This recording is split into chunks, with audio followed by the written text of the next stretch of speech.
Fala pessoal, beleza? Professor Henrique aqui na área e hoje nós vamos estar aqui, pessoal, falando de um edital muito interessante que acabou de ser lançado aqui para a área de controle, que é o concurso da Controladoria Geral do município de São Paulo. Concurso aí que já vinha sendo esperado pela galera aí que estuda para a área de controle há um tempinho, né? Já estava aí há um bom tempo cozinhando, aquela expectativa de sair o edital e hoje, finalmente, nós tivemos o edital desse concursaço publicado, pessoal, que para quem está estudando aí para a área de controle, eu entendo aí que seja imprescindível aí de ser realizado, porque está muito alinhado com aquela prova tradicional de controle, com as matérias tradicionais, direito administrativo, a parte de gestão pública, políticas públicas. Então, é bastante abrangente e bastante alinhado com as nossas perspectivas, tudo bem, pessoal? Então, vamos aqui dissecar esse edital, ele está bastante interessante para a parte discursiva também, tá? Por conta disso aqui a gente vai fazer uma análise muito interessante para esse edital. Então, sem mais delongas, vamos prosseguindo aí. Já aqui, pessoal, provas aí 23 de março, tá? Então, é um prazo bastante alongado até para pós-edital, então teremos bastante tempo aí para pegar as especificidades desse edital, estudar aí bem a discursiva, treinar bastante, que como a gente vai ver aí, se trata de um concurso que vai valorizar bastante a discursiva. Então, justamente nessa perspectiva aí, que o edital, tendo 3 a 4 meses de antecedência da prova, tem muito tempo aí para treinar muito a questão discursiva e adentrar realmente nas especificidades do edital, porque às vezes ali tem alguma legislação específica, algum ponto que não era esperado de estar sendo cobrado, e só com o pós-edital que a gente tem essa noção clara de todos os conteúdos aí, né, pessoal? Então, justamente por isso, é muito positivo toda essa diferenciação que a gente tem entre a publicação do edital e a data da prova. Então, no caso aí, pessoal, são 3 sub-áreas, que é relativamente tradicional sob controladorias, né? Então a gente tem a Controladoria Geral da União, que normalmente é o concurso que trata das diretrizes gerais desse concurso de controladorias em todo o Brasil, e lá no último concurso, que inclusive eu prestei também, eram 4 sub-áreas, né, pessoal? Então tinha a área lá de auditoria e fiscalização, tinha a área mais contábil e financeira, a área de correição e uma área mais de TI. Então, assim, foi relativamente parecido, né? A diferença principal aqui certamente a questão da parte de infraestrutura nesse concurso da CGM, que não foi cobrado no último concurso da CGU, mas já foi cobrado aí em outros concursos da CGU antigo, se não me engano, de 2012, tinha ali uma área específica de obras, tudo bem? Então nós temos aí parte geral que tem a maioria das vagas e é aquele concurso clássico de controle que cobra muito políticas públicas, cobra muito direito administrativo, orçamento. Parte de correção, mais voltada para a área jurídica, e a parte de infra, mais voltada para a área de fiscalização de obras públicas, rodovias, hidrovias, edificações, etc. Então, pessoal, já falando aqui da parte discursiva, que é o que será o enfoque do vídeo e é o nosso foco aqui no canal do Discursiva na Prática, né, pessoal? Então, aqui serão 3 questões, pessoal, de naturezas diferentes, né? Bastante raro isso em um concurso público que, no âmbito de um mesmo concurso, de uma mesma prova, tenham 3 tipos distintos de metodologias de escrita, né, pessoal? Então, aqui a gente vai destrinchar um pouco mais, mas no caso a gente já pode observar que a redação é o ponto principal aqui no que tange a discursiva, né? São 100 pontos voltados estritamente para esse tópico, enquanto que o estudo de caso e a dissertativa somam juntos 100 pontos, 50 pontos cada, que não tem tanta relevância assim, mas naturalmente eu até entendo que são os mais complicados e difíceis, né, pessoal? Então, esses dois aqui, embora tenham uma pontuação menor, na minha percepção, podem até ser os diferenciais aí, inclusive no que se refere ao atingimento dos mínimos aí para conseguir fazer a quantidade mínima de pontuação para prosseguir para ser a sua prova e a sua colocação ser considerada ali no caderno de reserva e possivelmente até na nomeação do concurso. Então, no total aí, pessoal, desses 200 pontos, isso significa que 33% da prova é exclusivamente para parte discursiva, né, pessoal? E a gente sabe que isso é um percentual bastante elevado e ele até é um pouco subestimado na prática, né, pessoal? Porque quando a gente vai ver ali os concursos, embora ali somente 33% seja essa alocação para discursivas, comparado com 67% da objetiva, no geral, as notas da parte objetiva são muito parelhas, né, pessoal? Então, a pessoa que está lá nas primeiras colocações, às vezes tem uma nota muito parecida com quem está ali no finalzinho de quem está sendo ainda, tendo a sua prova discursiva corrigida. Quando a gente compara essa mesma situação com a prova discursiva, a gente vê uma variabilidade de notas muito maior, pessoal. Então é muito comum que haja aquela famosa danças nas cadeiras, não é mesmo? Que às vezes os primeiros colocados despencam porque não tiveram uma nota muito abaixo do esperado, e outros que foram classificados ali na rebarba, no finalzinho, conseguem destruir na prova discursiva com uma prova bem fundamentada, bem escrita, coesa, coerente, e por conta disso disparem ali na colocação e acabem sendo nomeados primeiro até do que as pessoas que destruíram na prova objetiva. Então essa variabilidade maior na prova discursiva, na nota da prova discursiva, culmina em maiores alocações diferentes de posições na segunda fase do concurso. Outra particularidade que a gente vai adentrar aqui, pessoal, é o fato de que há disciplinas previamente estipuladas para as discursivas, o que também não é muito comum. Normalmente as provas elas dão o conjunto ali, às vezes, de conhecimentos especializados, conhecimentos específicos que podem cair na prova, que normalmente abrangem ali 6, 7, 8 disciplinas, 12 disciplinas. Não é o caso aqui, pessoal. Para a CGM São Paulo, nós temos de maneira bastante direta quais serão as disciplinas que potencialmente irão cair na prova discursiva para cada uma dessas 3 tipologias de prova e para cada um dos 3 tipos de curso ali de geral, correção e infraestrutura, né? Os 3 cargos ali que são aqui na CGM concursados, tudo bem? Então, sem mais delongas, vamos prosseguindo aqui então, já se adentrando no edital aqui novamente com enfoque na parte discursiva, pessoal. Observe então que aquelas 3 tipologias para as 3 tipos de cargo ali, correção, infra e a parte geral. A diferença, no entanto, é que para cada uma desses cargos, as disciplinas são diferentes. Para redação, no caso, aí não. Aí vai ser um texto dissertativo argumentativo, pessoal, que é aquele clássico texto em que você vai expressar uma opinião sobre um assunto, defender um ponto de vista, de modo a convencer o examinador que a sua linha de raciocínio, seu ponto de vista é adequado, de maneira coesa, coerente e por vezes até propondo uma proposta de solução para o problema, né? Uma proposta de intervenção para a situação encontrada, tudo bem?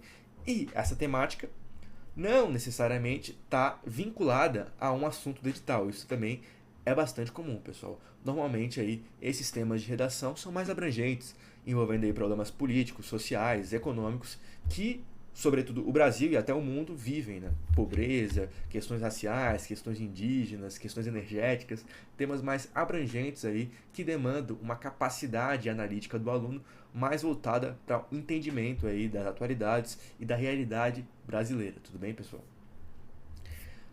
Essa aqui é tradicional, então não tem nem muito o que diferenciar a FCC das outras bancas, não é mesmo? Porque é um textinho ali que você vai ter que dar a sua opinião. A gente até vai mostrar um exemplo de questão desse sentido, tudo bem? E estudo de caso, pessoal. Aqui já começa a ficar um pouco mais complicado, mas nada demais também. Trata-se basicamente de uma situação-problema em que você vai analisar um caso em concreto e aplicar uma legislação, uma norma, àquele caso concreto, de modo a opinar ali se aquela situação está em conformidade ou em desconformidade com uma legislação, norma pré-estabelecida. Então, pessoal, ela tem um nível inerente de complexidade um pouco maior, considerando que você não vai simplesmente decorar uma legislação, uma norma, uma doutrina, mas sim aplicá-la a um caso concreto. Então, você vai ter que ter um raciocínio analítico de interpretar o caso concreto, aplicar a legislação e concluir sobre toda aquela situação. Perfeito, galera? Então é um nível aí, um aprofundamento de raciocínio um pouco maior. Observem, portanto, que interessante, como eu havia mencionado, as disciplinas que serão cobradas em cada um desses cargos já foi explicitamente demonstrada aqui no edital do concurso, tá? Então, por exemplo, a parte geral vai cair direito administrativo, gestão pública ou políticas públicas, temas ali mais realmente abrangentes que fazem sentido serem cobrados aí para esse cargo. Então, aí no curso do Discursiva na Prática já vai estar totalmente alinhado aí com essas disciplinas, tá? Então, todas aí as questões vão ser necessariamente de estudo de caso e dissertativa, como a gente vai ver depois, também alinhadas com essas disciplinas. Parte de correção, pessoal.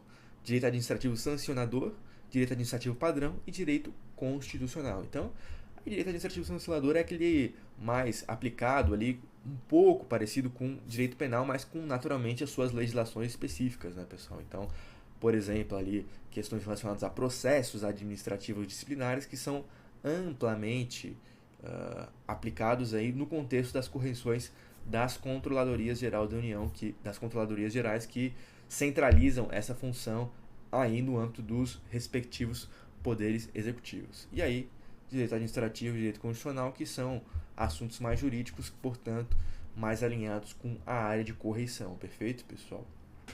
Por fim, nós temos ali para a área de infra, gestão de obras, planejamento de obras e orçamento de obras, pessoal. Então, disciplinas bastante abrangentes, mas são o que acabam que os auditores de obras do setor público acabam lidando, né?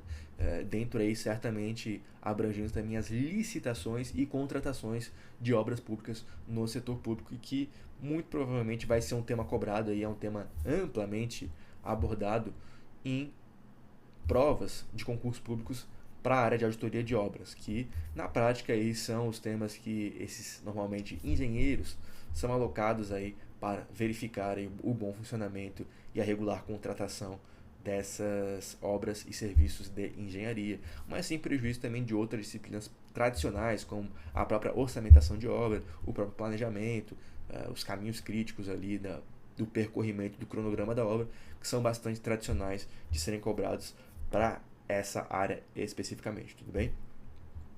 Prosseguindo aqui então, pessoal, a gente tem a questão dissertativa, pessoal. Então, observem aí que interessante, né? Na questão dissertativa, ele fala ali que as disciplinas serão abordadas exclusivamente ou tangencialmente, né? Então, o edital aqui ele foi um pouquinho mais aberto. Na verdade, na parte de estudo de caso, ele também menciona expressamente, né? Então, ele deixa ali um pouco aberto essa questão, embora na prática ali muito provavelmente vai ser cobrado exatamente as disciplinas ali para evitar algum tipo de interpretação voltada aí que poderia justificar alguma judicialização da prova, que muito provavelmente é algo que a banca do concurso público não quer que ocorra, né? Então, a questão dissertativa, como eu falei, pessoal, é aquela questão mais tradicional em que você vai ter que realmente trazer ali uma conceituação, vai ter que trazer ali algum exemplo de algum tema aplicado aí ao a matéria que está sendo estipulada, né? Então, em direito administrativo, por exemplo, pergunta ali, quais são as fases da licitação, quais que são os tipos de verificação, de qualificação dos licitantes em uma licitação. No que se refere ali ao orçamento público, falar ali um pouco, quais que são os instrumentos de planejamento previstos na Constituição, etc, pessoal. Então, no geral, é uma explicação de conceitos ali, uma questão, portanto, normalmente um pouco mais simples que o estudo de caso, uma vez que não exige esse raciocínio analítico do aluno para interpretar a legislação em um caso concreto, mas tão somente para que o aluno fale sobre uma legislação conceitualmente e abstratamente, tudo bem? E aí, eu não vou ser redundante aqui, mas as disciplinas que vão ser cobradas também para a questão dissertativa são exatamente as mesmas que são cobradas aí para o estudo de caso, tá? Então, tanto para a área geral, quanto para a correção, quanto para a infra, é exatamente as mesmas disciplinas, pessoal. Então, vai ser um enfoque bastante considerável e é bastante importante que no estudo geral vocês também foquem mais nessas disciplinas, pessoal, porque elas vão ser duplamente cobradas no seu concurso público. Então é fundamental que você esteja muito bem preparado para elas, tudo bem? Aqui, pessoal, bastante interessante a pontuação, né? Então, observem aí que, como eu havia mencionado, 1/3 da pontuação geral é alocado para a parte discursiva, a qual, por sua vez, é dividida em 3 temas, sendo que o de redação é o tema que é mais relevante para essa prova especificamente, tá? Então, a redação ali, a dissertativa argumentativa, é a que tem a pontuação mais clara e maior nesses 3 tópicos aqui, tudo bem? E eu gostaria de ressaltar também a habilitação, pessoal, que é basicamente a pontuação mínima que você tem que fazer aí para conseguir ter a sua prova, vamos dizer assim, alocada, a sua nota alocada no cadastro reserva ou até na lista dos que forem nomeados dentro das vagas, tudo bem? Então, tem esse mínimo aí, pessoal, que para a redação é 50% e para o estudo de caso e para a questão dissertativa, as duas juntas, mais uma vez, você tem que fazer somado aí mais 50% as duas juntas. Galera, eu gostaria de ressaltar aqui que essa pontuação não é trivial, tá, pessoal? A depender, e aí eu ressalto principalmente ali a parte final ali do estudo de caso e da questão dissertativa.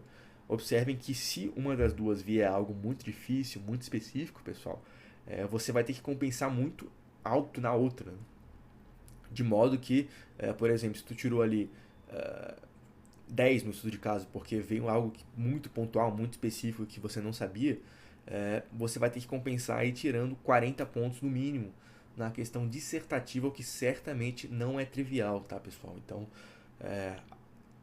a dissertação aqui, ou melhor dizendo, a discursiva aqui, ela tem dupla relevância, tanto pelo fato de a atribuição do montante total de nota dessa prova ser muito grande em relação ao total da prova, que é o 33%, e além disso, há uma chance razoável dessa prova ensejar um grande número de reprovações, considerando aí a pontuação mínima bastante elevada para esse concurso, tá, pessoal? E o fato de terem duas pontuações mínimas, o que dificulta, né, já que você tem que obter a pontuação mínima nos dois casos, não é só um deles, né? Então, isso dificulta que você não seja eliminado do concurso.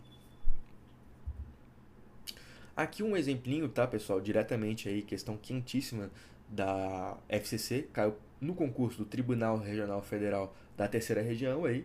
Esse era um estudo de caso, portanto, tá, pessoal? Então, observem aí como é que é a estrutura, pessoal. Não é o caso aqui de a gente parar para avaliar a questão, a resposta e o gabarito. É simplesmente para vocês terem um entendimento geral de como esse tipo de estudo de caso é particularmente cobrado na FCC, tudo bem?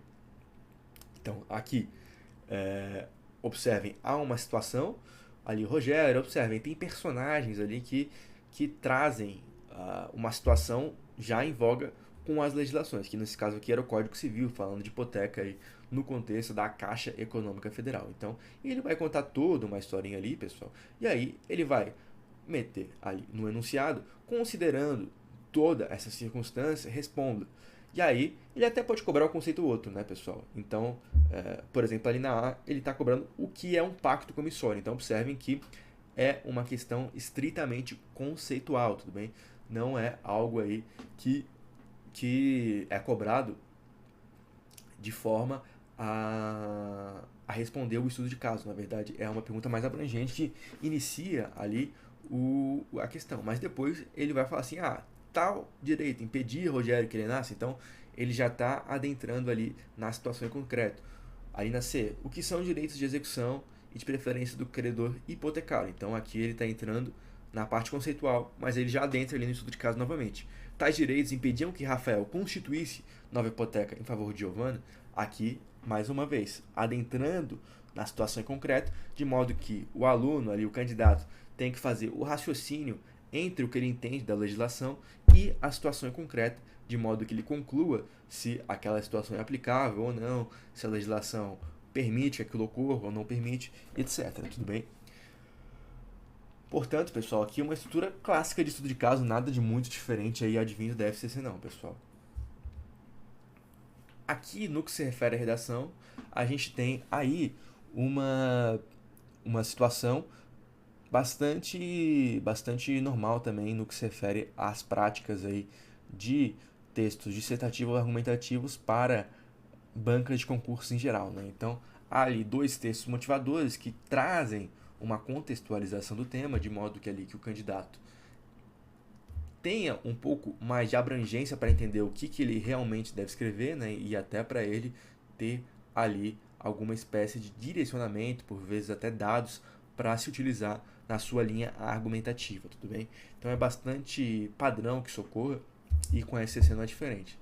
Essa aqui, então, pessoal, é aquele tema clássico aí de Enem, né? Então, basicamente, a gente vai ter ali um problema da sociedade, nesse caso aí, etarismo e os estigmas associados ao envelhecimento. Você vai ter que fazer uma introdução, basicamente contextualizando a temática, fazer 2 parágrafos de desenvolvimento, uh, defendendo o seu ponto de vista no que se refere àquele assunto, e, por fim, você deve concluir essa redação ali fazendo alguma espécie de proposta de intervenção e concluindo ali, englobando, fazendo uma síntese de todas as linhas argumentativas que você trouxe aí no decorrer do texto, tudo bem? Então, nada de diferente na FCC aqui também, redações padrões aí de temas ligados à atualidade. Observem aí que etarismo não era um tema necessariamente abordado expressamente no edital do concurso, mas é um tema de relevância nacional, abrangente, atual, que é enfrentado aí nas sociedades como um todo, inclusive no Brasil. Então, pessoal, aí agora falando de maneira mais genérica sobre a estratégia de preparação, pessoal. Então, a gente sabe que negligenciar a discursiva pode ser um risco bastante complicado de ser aí percebido aí pelos alunos, porque se você faz ali uma ampla preparação para objetiva, você está fazendo, digamos que a parte mais difícil ali, pessoal, que é realmente entender os temas, ter um entendimento das disciplinas, conseguir fazer essas correlações de disciplinas com situações reais, mas é importante também que você saiba expressar todas essas ideias em uma folha de respostas, que é, na verdade, algo bastante diferente, mas nada de outro planeta, pessoal. É algo bastante simples e com treino, né? Você certamente consegue negligenciar essa possibilidade, evitar esse risco de negligenciar a discursiva, tudo bem? Então, é muito comum que alunos estejam muito bem preparados para a objetiva, mas como não tem esse treinamento, alunos que às vezes nem têm uma preparação tão boa conseguem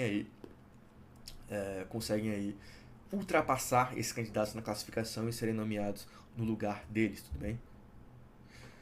Então, é muito difícil, né? A gente sabe fazer esse tipo de preparação abrangendo e equilibrando a parte discursiva da parte objetiva, considerando aí que o tempo é bastante exíguo, né, pessoal? Então, isso é bastante complicado e justamente por isso aí que a estratégia aqui do discursiva na prática é conseguir equilibrar os dois de maneira sustentável, de modo que você não tenha aquele risco de ser o candidato que despenca na discursiva, mas na verdade seja justamente aquele candidato que, por vezes, pode até não estar tão bem posicionado, mas consegue disparar ali na classificação, ou ainda aquele candidato que realmente já estava ali com tudo bem preparado, já obteve as primeiras colocações na objetiva e consegue se manter lá no alto após a prova discursiva, tudo bem? Então, a nossa estratégia aqui do discursiva na prática, pessoal, é basicamente alinhada com uma base textual bastante clara em português, ou seja, você saber bem como escrever, como responder a questão, como escrever orações de maneira clara, coerente, objetiva e ao mesmo tempo ter um treinos semanais para que toda essa técnica que é desenvolvida durante o curso, ela seja naturalmente aplicada por vocês. Então, o treinamento ele vai se tornar repetitivo, de modo que a mecânica vai se tornar repetitiva e, portanto, vocês vão ter muito mais facilidade para escrever esses textos, vão perder esse medo que muitos alunos têm no início ali das práticas para conseguir fazer um bom texto, tá, pessoal? Esse treino é o que dá essa segurança para os alunos e essa naturalidade para escrever, tudo bem? Então, basicamente, a estrutura do curso aí, do discursiva na prática, né, é uma teoria sucinta, ou seja, você basicamente vai ter ali as questões mais formais, básicas e específicas para que você faça um bom texto de maneira clara, coerente, coesa. Ou seja, você vai ter basicamente os principais tópicos que o examinador vai levar em consideração para você escrever uma boa prova, tudo bem? Então, é muito daquela teoria do Pareto, né, de 80-20, né? Então, 20% ali das técnicas vão trazer o 80% de impacto ali na sua prova discursiva. E são justamente essas que são abordadas no curso aí dos professores do Discursiva na prática, de modo que você não perca tanto tempo assim com a teoria e tenha mais tempo para praticar, pessoal. Que praticando aí sim vocês vão conseguir incorporar todas essas técnicas, esses saberes e a partir disso, como eu havia mencionado, a discursiva vai se tornar algo muito mais natural e muito mais tranquilo de ser realizado, tudo bem?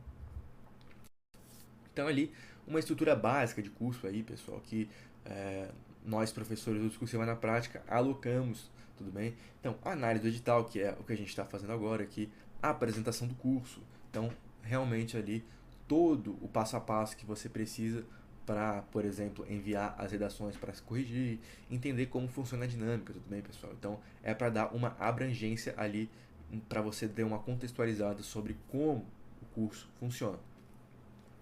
Histórico da banca aí, então, isso é muito importante, né, pessoal? Então, por exemplo, aí para a FCC, mas para outras bancas aí também, basicamente, nós verificamos as provas antigas para descobrir um padrão de cobrança nessas provas. E a partir disso, a gente pode replicar esse padrão para as questões que são treinadas no curso, de modo que quando você for fazer a prova, você já vai estar acostumado exatamente com a natureza das questões que são cobradas nessa banca examinadora, pessoal. Então, esse entendimento do histórico da banca, esse estudo prévio, que tem uma aula específica no curso para isso, é muito importante para que você tenha o entendimento de como os assuntos e como é a forma de cobrança daquela específica banca, de modo que você já esteja acostumado e preparado para as provas futuras. No mais, pessoal, aspectos micro e macroestruturais, né? Então, micro, a situação gráfica, parte de construção de frases, a parte de morfossintaxe, tudo isso, pessoal, são questões pontuais, mas que, se somadas ali uma a uma, trazem impacto considerável na sua prova, tudo bem? E aí as questões mais macro, pessoal, como realmente estruturar o seu texto, por exemplo, como escrever uma introdução, uma conclusão, como desenvolver o seu texto, etc, tá? No mais, aí, técnicas para responder. Então, pessoal, questões pontuais ali, como fazer o rascunho, como, como fazer um estruturar, né? Como trazer o tipo textual que o examinador está demandando, né? Como fazer um estudo de caso, como fazer um parecer, como fazer uma dissertação, como fazer uma redação dissertativa argumentativa. Todas essas questões aí são apontadas aí nessa aula de técnicas para responder questões discursivas. No mais ainda, pessoal, dicas para as discursivas. Então, como ganhar tempo no rascunho, como citar leis. Mais uma vez, dicas pontuais, mas que, se você vai somando essas dicas, implementa tudo que está exposto aí na aula, você vai ter uma grande vantagem competitiva com os seus concorrentes, tá, pessoal? Realmente ele vai trazer mais eficiência e mais efetividade na execução, na condução da sua prova discursiva. E aí, pessoal, temas inéditos para praticar. Então, temas aí específicos, alinhados com o edital do concurso, exatamente no formato, na estrutura que você vai ver no dia da prova, tudo bastante especificado e alinhado com as temáticas aí do curso, tudo bem, pessoal? Então, além disso, para finalizar, correções individualizadas, pessoal. Então, realmente ali correções feitas por professores especialistas que vão te dar um direcionamento tanto na perspectiva de conteúdo, como também na perspectiva de forma. Então, como escrever o texto, todos esses aspectos micro e macroestruturais, como escrever na forma, né, da estrutura ali do parecer, da dissertação, do estudo de caso, etc. Tudo bem? Isso vai ser tudo endereçado também nas correções individualizadas. Então, o método aqui é, justamente como eu mencionei, essas aulas básicas em conjunto com uma rodada de temas por semana. Aqui, mais ou menos, pessoal, a estrutura de tema, de questão que o curso possui, tá? Então, é o tema inédito, que basicamente, mais uma vez, alinhado com o edital, bastante aprofundado, muito bem organizado. O referencial teórico, que vai te dar toda a teoria inerente àquela questão, basicamente servindo como um resumo dos temas que forem abordados naquela questão, tudo bem? Para você, inclusive, utilizar como revisão. Quesitos avaliados, então, basicamente ali, como a banca examinadora avaliaria o seu texto e como os corretores do Discursiva na Prática também se utilizam para que esse texto seja avaliado. Basicamente, a atribuição de nota já alinhado com a banca examinadora do concurso, tudo bem?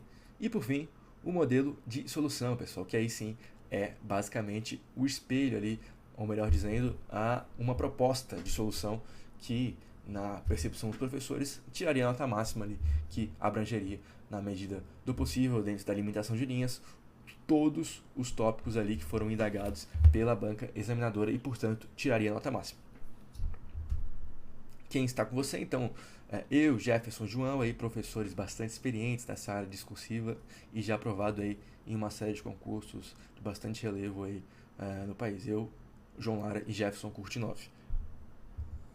Então, caso você tenha interesse, não deixe de acessar aí o site do Discursiva na Prática para ter maiores detalhamentos em cada um dos cursos que estão sendo aí disponibilizados, tudo bem? Nós, professores aqui do Discursiva na Prática, temos o hábito, né, de realmente fazer os cursos de maneira muito bem aprofundada, com temas inéditos e alinhados com as bancas que estão sendo cobradas aí em cada um dos concursos, tudo bem, pessoal? Então é basicamente isso, espero que tenham gostado aí dessa análise do edital.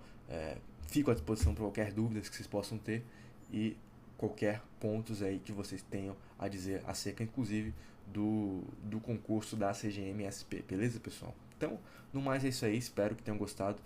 Tamo junto, um abraço e tchau, tchau.